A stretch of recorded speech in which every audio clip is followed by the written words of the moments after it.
It's time to unlock another one. Throughout the last few weeks, Sean and I have been unboxing history by going through our vintage safe deposit box that we bought at auction. And today we are unboxing 111. It's so heavy. Moment of truth right here. And we have some very sassy clip-on earrings. I dig the detail. I like them. And then there's also the set of beautiful clip-ons right here. That's crusty. Pretty ladies. But I was most curious to see what was so heavy in this box because I wasn't being dramatic. And y'all, I gotta tell you, out of all these boxes, this one just makes me say, what? I can't show it because I don't know if it's allowed, but the fellas in these statues are going for each other's, by squeezing it.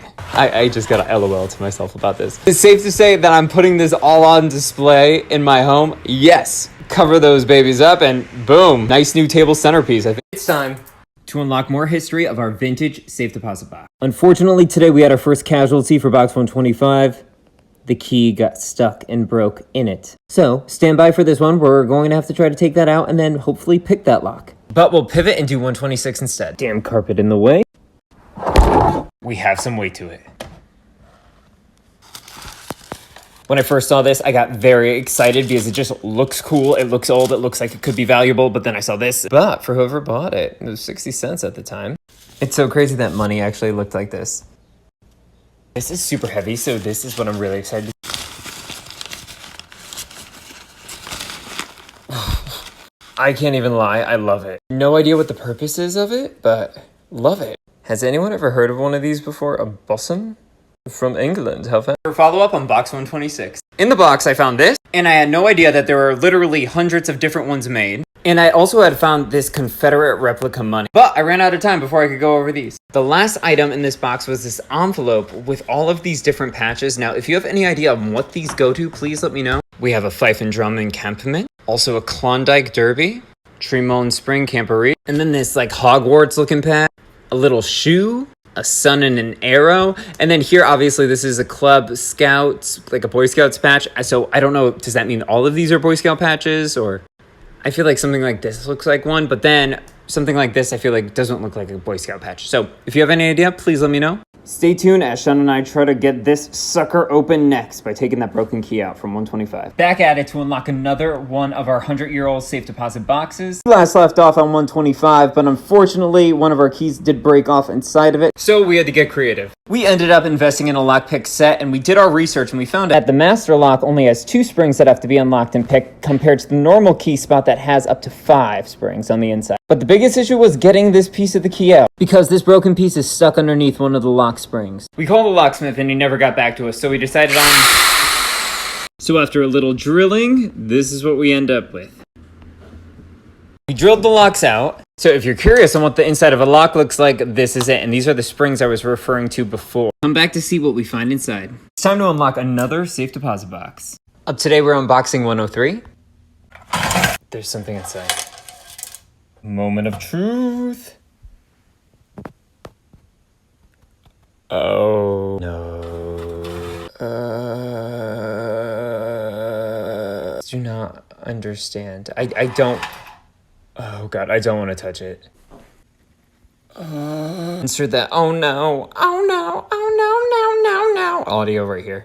It's time to unlock another. Another day to unlock some history. I am opening box 119. When I pulled it out, it felt so light. I didn't know if anything was in it, but thankfully there was. And instantly, I couldn't get over the color of these patches, just that sheer blue. I looked these up online, and it shows that these were from World War II, and they were from the aviation side. So I'm assuming whoever owned this box, they were a pilot. Also in the box was that skeleton key, so who knows what that goes to. But most importantly, there was this photo from 1944 in there, and I can only imagine that one of the men in that photo, this belonged to them. Overall, it's an amazing find. Check out Sean's profile. He just had a huge score with box 105. Time for another. Today, it is time for 128. It's always promising when you see a jewelry box, but I didn't want to get my hopes up. But I am pleasantly surprised because I opened it and I saw this beautiful necklace. Oh my god, it's beautiful. Side note, I don't know why I just sounded like a 40-year-old housewife right there. But in the back, I saw all of these different slides, and some are labeled Pumpkin Farm, other ones are Halloween, there is a Mother's Entertainment. It's so crazy that somebody had to hold these in front of a projector to see them. So I immediately took them over to my windows though. That one was too dark, so I went into another window and I could not get over all of these different photos. But can we talk about how creepy some of these costumes are? Like the one in the back and the one on the right? I'm running out of time, but let me know if you want to see any more slides and follow along as we unlock the rest of the boxes. Ever since Sean started to unbox our 100-year-old safety deposit box, we have been so excited to see what is in the rest of these. So today I'm opening box 137, but on Sean's profile, he is opening box 117. So go check that out. His profile is tagged below. Now, my first thought opening this is how every bad horror movie starts out. They find little spooky dolls, they unlock some spirit, but I have to admit, I think they're so adorable.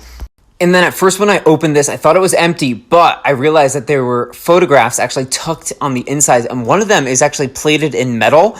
Here we can't forget about our little guy who is on his very own stand.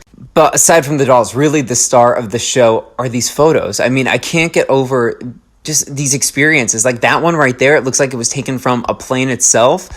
Follow along as we continue to open the other boxes and unbox history. Time to unlock another safe deposit box. Today we're going for 122. We have something. Throughout this process, every box has been special, but this one really stands out to me. I assume that this is a rattle due to the shape and the size, the noise that it makes, but I'm not sure. So if you have any idea, please let me know. Also in the box is this little Jesus. He's missing his arms, sadly, but it looks like he was made in Italy. During this process, we found many photos at this point, but these to me really stand out. I've never seen photos quite this old, and I can't believe that nurses actually used to dress like this. It almost looks like this is from a movie set to me. Overall, Sean and I are so thankful that we've been able to save this box and ultimately all of the contents that are inside, since it's awful to think that this would have been lost forever. Follow along as we unbox the rest. The other day, I unboxed these amazing photos from box 122, but why did I nor anybody else notice one thing about them? Like the fact that the baby here looks like it doesn't have a face in this photo?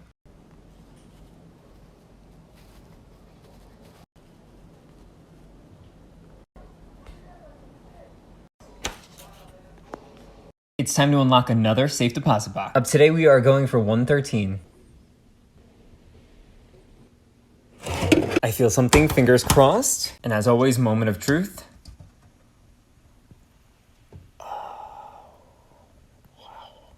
When I first saw this purse, my initial thought was, please let there be some old cool jewelry in here, and which there wasn't. But these pennies are from 1917 and 1918. I cannot get over how old they are. But the real star of this show is this puppet.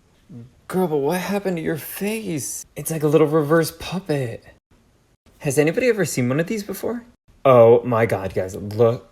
Are you kidding me? This is terrifying. Follow along as we continue to unlock the rest of the boxes. It's time to unlock more history. Up today, we are unboxing 112, and on Sean's profile, he is unboxing 104. As always, the moment of truth. Oh yes.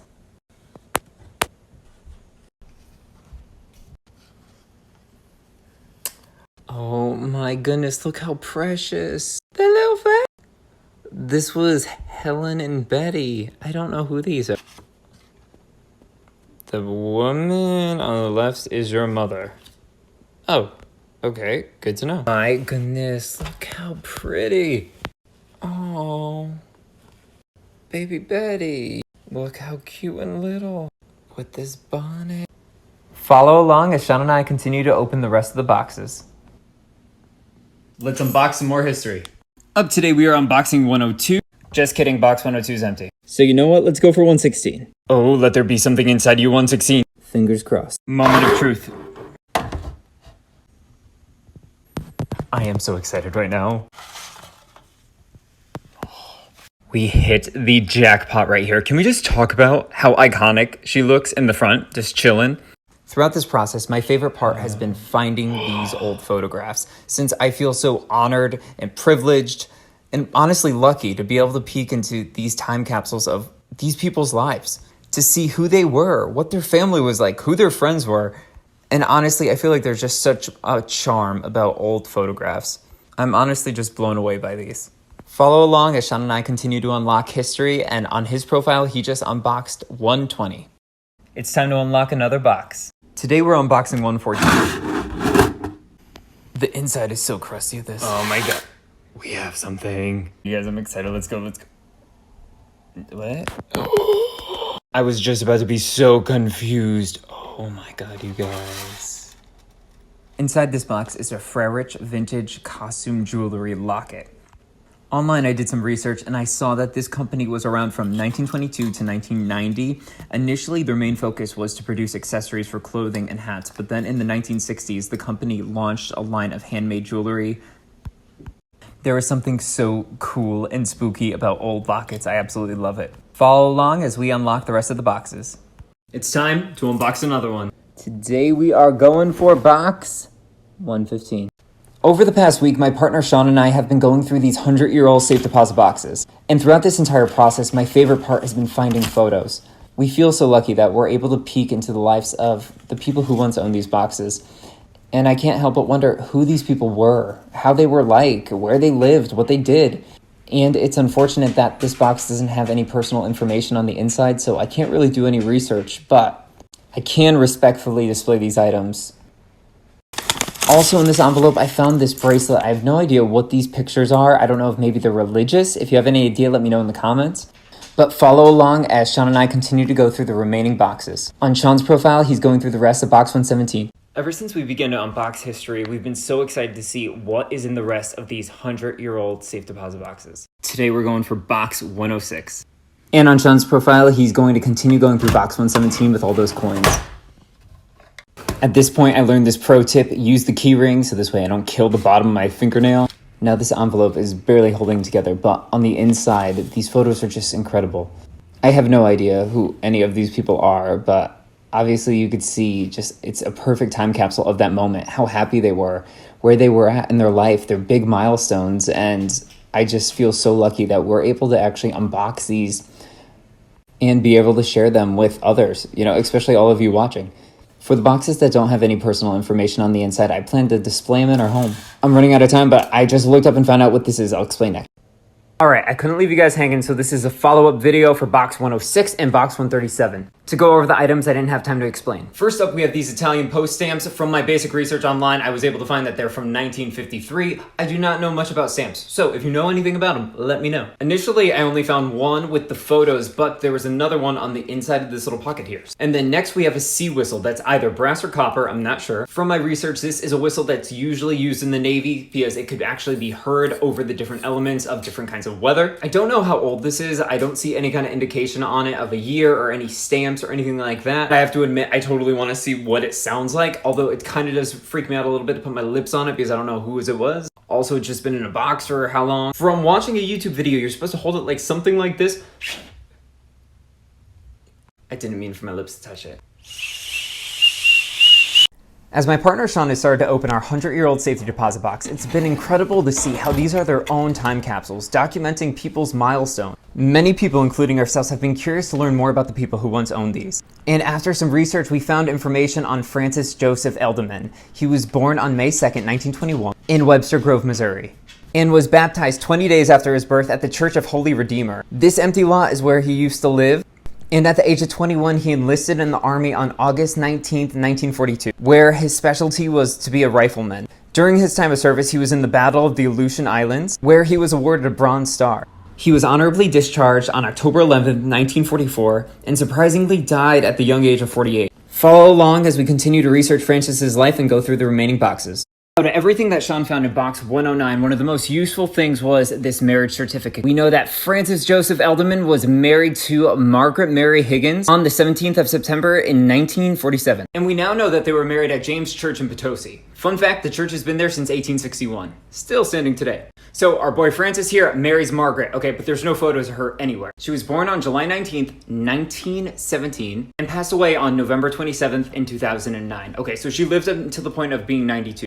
But what I was able to find is a lot of history on her family. So this is Joseph Samuel Higgins right here, Sr. He passed away at the age of 82 in 1962. And then we have Margaret's mother named Mary Anna Higgins. And Margaret had two brothers. The first up was Joseph. He passed away at the age of 83 on April 27th, back in 2007 by a car accident. And the brother Albert passed away in 2001 at the age of 75. Keep in mind, Francis died at the age of 48. So I wrote the St. Louis Library asking for his obituary. And so part 2 of what happened to Francis. I wrote the St. Louis Library and they were able to send me his obituary. Shout out to them because they were super fast. This is helpful because it shows me that they had children named Patricia, Francis, and Christopher. We now know that the funeral was at the Schrader Funeral Home. It's been around for over 100 years. What this doesn't tell me, though, is still how he passed away at the age of 48. So I look at the Missouri death certificates right here, enter his info in, and we have a winner. Although when I open his death certificate right here, this is what's puzzling.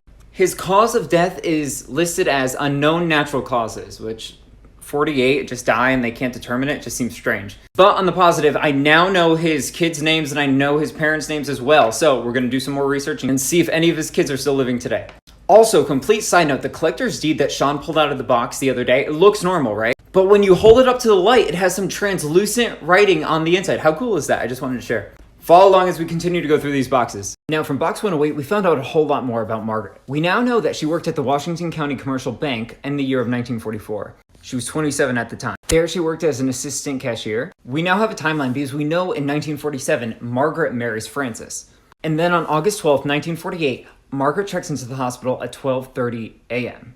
The hospital she checks into is the St. Mary's of the Ozark Hospital. From there, she stays in the hospital from 1812 to 1822, a total of 10 days. What's odd about this is she actually gives birth on the day she checks in at 12:17 p.m. Now, I'm curious because if she gave birth on the first day of being in the hospital, why did she stay for 10 days? I don't know if maybe that was just a norm back then, but 10 days seems pretty extensive, unless there was some kind of complication. I don't know. But now I know the date of birth, at least for one of their children. But the issue I'm running into is none of her children are actually listed anywhere. My next step is requesting her obituary. Hey guys, it's Billy, and as you've seen in past videos, we've come across so many different photos when unboxing our 100-year-old safe deposit box.